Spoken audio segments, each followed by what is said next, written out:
안녕하세요. 닥톡 네이버 지식인 상담 한의사 손성훈입니다. 아이가 틱 증상을 보여서 걱정이 많이 되시겠습니다.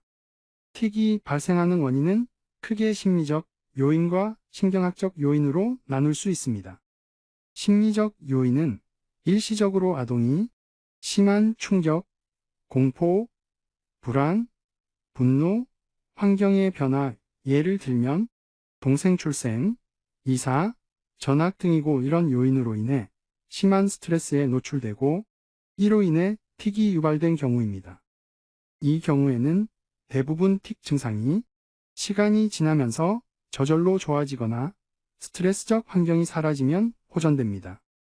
이에 비해 신경학적 요인은 보통 기질적으로 태어날 때 뇌전두엽과 기저에게의 미세한 운동신경 조절 기능이 잘 이루어지지 않아 발생하는 경우입니다.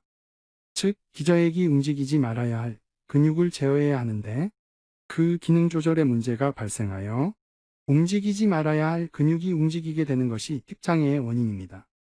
그러므로 틱이 아동의 뇌발달과 관련된 경우에는 틱이 오래 지속되거나 점차 심해지게 됩니다.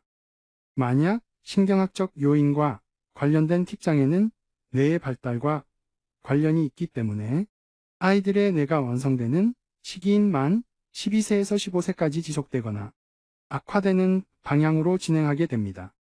특히 틱이 만 5에서 7세에 시작되면 만 10세까지는 완만하게 진행되다가 만 10세가 되면 만 12세까지 급격하게 나빠집니다. 따라서 만 10세 전후 초 3, 4학년이 되면 약하게 있던 틱이 심해지거나 틱이 다시 재발하거나 틱이 새롭게 발생하게 됩니다.